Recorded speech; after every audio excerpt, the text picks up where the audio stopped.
Hello viewers, আজ আমি class 9 এর ভৌতবিজ্ঞানে তোমাদের যে চ্যাপ্টার রয়েছে দ্রবণ, সেখান থেকে ইম্পর্টেন্ট সাজেশন প্রশ্নগুলো বলে দেবো।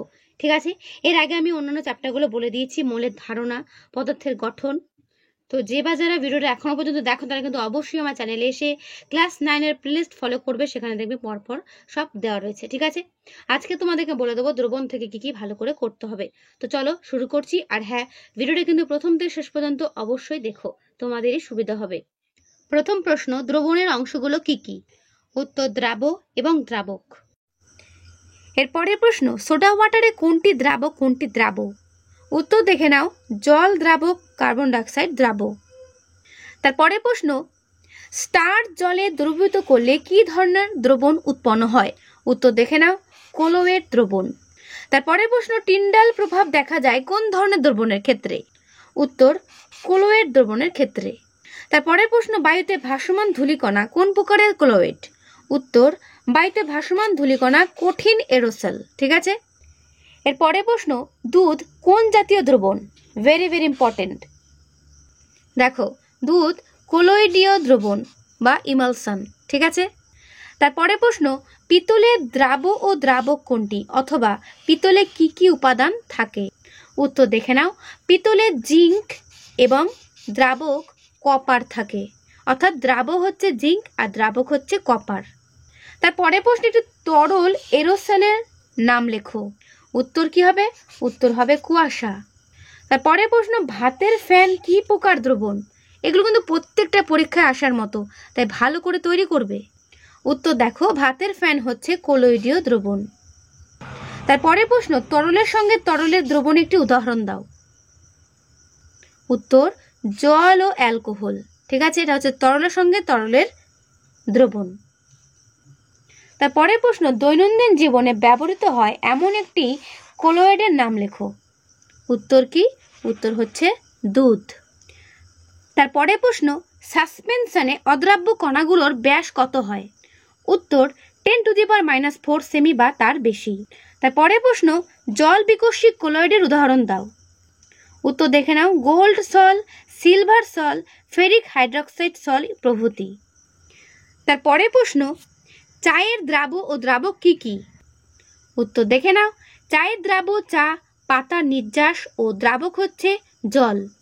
তারপরের প্রশ্ন, মিল্ক অফ ম্যাগনেসিয়া কোলোয়েডের বিস্তার মাধ্যম ও বিস্তার বা বিস্তৃত দশার নাম লেখো। আবার বলছি, মিল্ক অফ ম্যাগনেসিয়া কোলোয়েডের বিস্তার মাধ্যম ও বিস্তৃত দশার নাম লেখো। দেখো, উত্তর দেখে নাও, মিল্ক অফ ম্যাগনেসিয়া কোলোয়েডের বিস্তার মাধ্যম জল ও বিস্তৃত দশা ম্যাগনেসিয়াম হাইড্রক্সাইড। আবার বলছি, মিল্ক অফ ম্যাগনেসিয়া কোলোয়েডের বিস্তার মাধ্যম জল ও বিস্তৃত দশা ম্যাগনেসিয়াম হাইড্রক্সাইড। তারপরের প্রশ্ন, আইসক্রিমে কোন সংরক্ষক কোলোয়েড ব্যবহৃত হয়?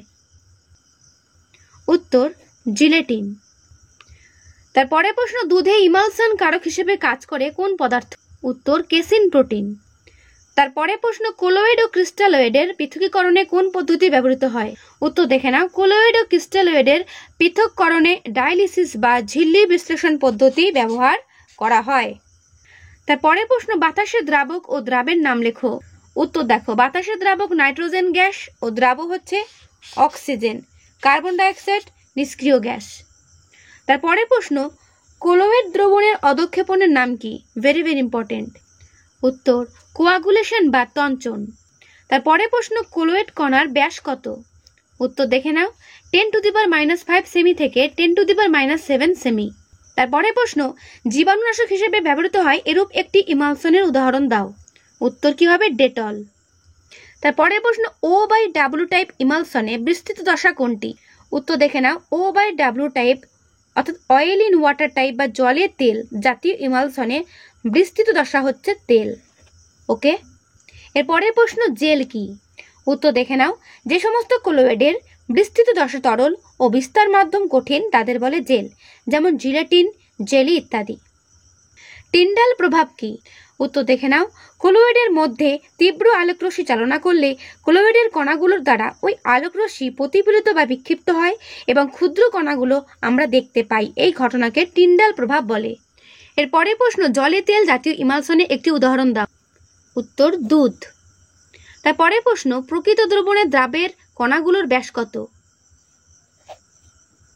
উত্তর 10⁻⁻8 সেমি বা তার চেয়ে ছোট।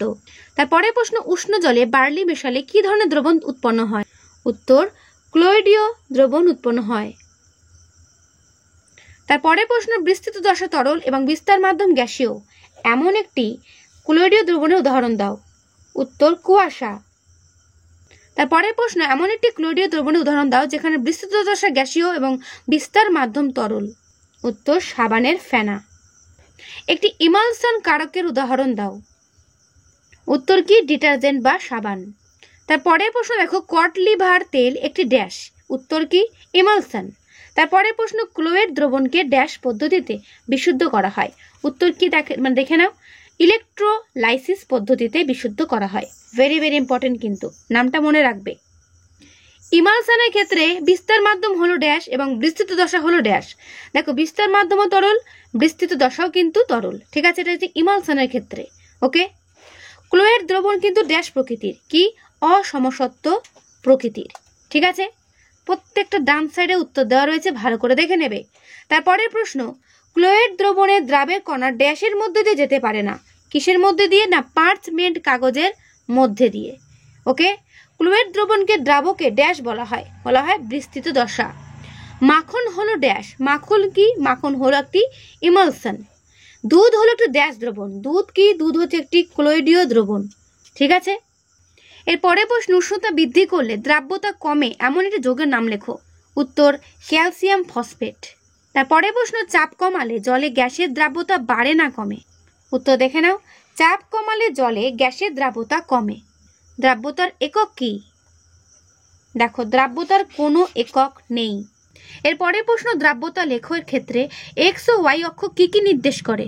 Very very important. দেখো, দ্রাব্যতা লেখের ক্ষেত্রে এক্স অক্ষ তাপমাত্রা এবং ওয়াই অক্ষ দ্রাব্যতা নির্দেশ করে।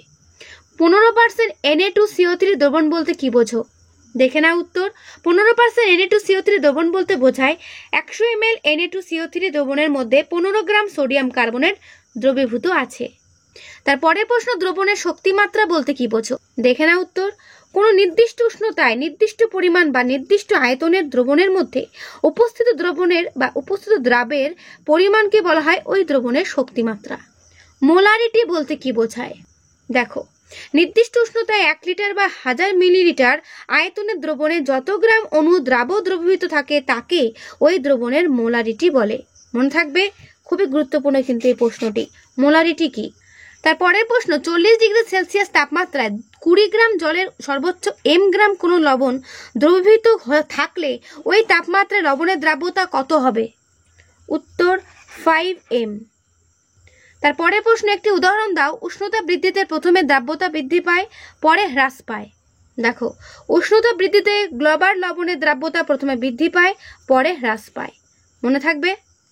এরপরে প্রশ্ন, নির্দিষ্ট উষ্ণতায় যে দ্রবণ আরও দ্রাব্য গ্রহণ করতে পারে তাকে কি বলে? তাকে বলে অসম্পৃক্ত দ্রবণ।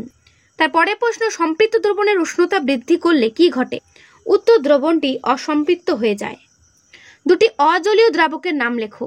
উত্তর, ইথাইল অ্যালকোহল, অ্যাসিটোন। তারপরে প্রশ্ন, অতিপৃক্ত দ্রবণ গঠন করে এমন বা এরূপ একটি পদার্থের উদাহরণ দাও। উত্তর, সোডিয়াম থায়োসালফেট। ঠিক আছে, এবং এই সোডিয়াম থায়োসালফেটের সংকেতটা মনে রাখবে। উত্তর দেখে নাও, Na2H2O3.5H2O। তারপরে প্রশ্ন, মোলারিটি এবং মোলালিটি। মোলারিটি এবং মোলালিটি মনে রাখবে, এটা রিটি, এটা লিটি। ঠিক আছে, এদের মধ্যে কোনটি উষ্ণতার নিরপেক্ষ? উত্তর, মোলালিটি। এরপরে প্রশ্ন, হোয়াইট ভিট্রিয়লের সংকেত লেখো। উত্তর দেখে নাও, ZnOSO4 7H2O। ঠিক আছে, এই সংকেতগুলো যেগুলো বলছি ভালো করে করবে। তারপরে প্রশ্ন, বীজ ক্লাস ব্যবহার করে একটি ক্লাসনের উদাহরণ দাও। উত্তর, ফটকিরি সম্পৃক্ত দ্রবণ থেকে ফটকিরি ক্লাস প্রস্তুতিতে বীজ ক্লাস ব্যবহার করা হয়। ঠিক আছে, তারপরে প্রশ্ন, দ্রবণে ব্যাপন ক্রিয়া সংঘটিত হওয়ার কারণ কি?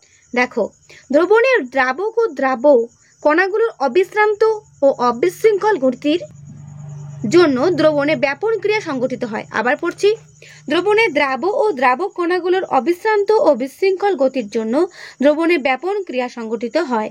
তারপরে প্রশ্ন, চর্বি কোন দ্রাবকে দ্রবীভূত হয়? উত্তর, ক্লোরোফর্ম। তারপরে প্রশ্ন, ব্রাউনীয় গতি কাকে বলে? উত্তর দেখে নাও। তরল বা গ্যাসে উপস্থিত ক্ষুদ্র কণাগুলোর আঁকাবাঁকা চলন বা গতিকে ব্রাউনীয় গতি বলা হয়। তো এই হচ্ছে শর্ট প্রশ্নের বড় প্রশ্ন, দেখে নাও। সোডা ওয়াটার বোতলের ছিপি খুললে বোতলের মুখে ফেনা সৃষ্টি হয় কেন? Very very important. এগুলো অ্যান্সার আর পড়ছি না, তোমরা কিন্তু অবশ্যই অ্যান্সারটা দেখে নিও, ঠিক আছে। দ্রাব্যতা লেখের উপযোগিতা লেখো, ভেরি ভেরি ইম্পর্টেন্ট। অথবা দ্রাব্যতা লেখের প্রয়োজনীয়তা কি? শেষ দ্রব কাকে বলে? ঠিক আছে। দ্বিতীয় প্রশ্ন হচ্ছে বীজ কেলাসন পদ্ধতির ব্যবহার লেখো। দুটো প্রশ্নের অ্যান্সার এখানে 1-2 করে দেওয়া রয়েছে, ভালো করে করবে। তারপরের প্রশ্ন ক্লাসের অধিবৃদ্ধি বা সিডিং বলতে কি বোঝো? এর পরের প্রশ্ন ব্রাউনীয় গতির নিরিখে ব্যাপন প্রক্রিয়া আলোচনা করো। উৎগ্রাহী পদার্থ কাকে বলে? উদাহরণ দাও, ভালো করে করবে। বর্ষাকালে বাণিজ্যিক লবণ ভিজে থাকার কারণ কি? নিম্নলিখিত কোনগুলো শোধক কেলাস? ঠিক আছে, গ্রাফাইট, ফটকিরি, সোডিয়াম ক্লোরাইড, হীরক, তুতে, এগুলোর মধ্যে কোনগুলো হচ্ছে শোধক কেলাস? এর পরের প্রশ্ন কেলাস কি? ঠিক আছে, কেলাস কি? কেলাসিত পদার্থ কি? অনিহিতকার পদার্থ কি? তিনটে সংজ্ঞাই ভালো করে দেওয়া আছে, সঙ্গে উদাহরণ। ঠিক আছে, গলাটা একটু বসে গেছে তাই একটু শুনতে একটু অড লাগতে পারে, তার জন্য সরি চেয়ে নিচ্ছি, ঠিক আছে। কিন্তু প্রশ্নগুলো ভালো করে প্রত্যেকেই দেখে নাও। সম্পৃক্ত দ্রবণ কাকে বলে? তারপরে দেখো রয়েছে অসম্পৃক্ত দ্রবণ কাকে বলে, অতিপৃক্ত দ্রবণ কাকে বলে। তিনটেই সংজ্ঞা সহ ভালো করে করবে। সম্পৃক্ত দ্রবণ ও অসম্পৃক্ত দ্রবণের মধ্যে পার্থক্য, ঠিক আছে, করবে। এখানে দুটো পার্থক্য দেওয়া রয়েছে, দুটোই ভালো করে করবে। এখানে প্রশ্ন আছে ইথাইল অ্যালকোহলের প্রকৃতি কি, ব্যবহার কি? মিথাইল অ্যালকোহলের প্রকৃতি কি, ব্যবহার কি? অ্যাসিটনের প্রকৃতি কি, অ্যাসিটনের ব্যবহার কি? ক্লোরোফর্মের প্রকৃতি কি, ক্লোরোফর্মের ব্যবহার কি? কেরোসিনের প্রকৃতি কি, কেরোসিনের ব্যবহার কি? যে কটা বললাম ভালো করে করবে। এর পরের প্রশ্ন শিল্পক্ষেত্রে সিট ক্লাসের ব্যবহার লেখো। ঠিক আছে, ভালো করে দেখে নাও। তারপরে প্রশ্ন দ্রাব্যতার সংজ্ঞা কি? 40 ডিগ্রি সেলসিয়াস উষ্ণতায় জলে KNO3 এর দ্রাব্যতা 65, কথাটির তাৎপর্য কি? অথবা 20 ডিগ্রি সেলসিয়াস উষ্ণতায় জলের খাদ্য লবণের দ্রাব্যতা 35, এই কথাটির অর্থ কি? দ্রাব্যতা লেখো কি? তারপরে প্রশ্ন বেরিয়াম সালফেটের দ্রাব্যতা 0, এর অর্থ কি? হেনরির সূত্রটি বিবৃত করো। ইমালশন বা অবদ্রব কাকে বলে? উদাহরণ দাও। তারপরের প্রশ্ন ইমালশন কারক বা অবদ্রব কারক কাকে বলে? উদাহরণ দাও। সল কাকে বলে? উদাহরণ দাও। সমীকরণ সহ কলোইডীয় সালফার প্রস্তুতি উল্লেখ করো। Very very important. প্রলম্বন বা সাসপেনশন কাকে বলে? উদাহরণ দাও। ঠিক আছে, সমসত্ব মিশ্রণ ও অসমসত্ব মিশ্রণের মধ্যে পার্থক্য করবে। জলকে সার্বজনীন দ্রাবক বলে কেন? Very very important. প্রকৃত দ্রবণ কাকে বলে? কলোইডীয় দ্রবণ কাকে বলে? উদাহরণ দাও। ঠিক আছে, কলোইডীয় দ্রবণের বৈশিষ্ট্যগুলো লেখো। ওকে, তো দ্রবণ থেকে তোমাদের এই হলো সাজেশন প্রশ্ন, এগুলো ভালো করে করো, এখান থেকেই কমন পাবে। ওকে, তো আজকে এই ভিডিওটা আমি এখানে শেষ করছি। কেমন লাগলো অবশ্যই কমেন্টে জানিও, ভালো লাগলে লাইক ও বন্ধুদের কাছে শেয়ার করে দিও। তো আজকে এখানেই, দেখা হবে নেক্সট ভিডিওতে।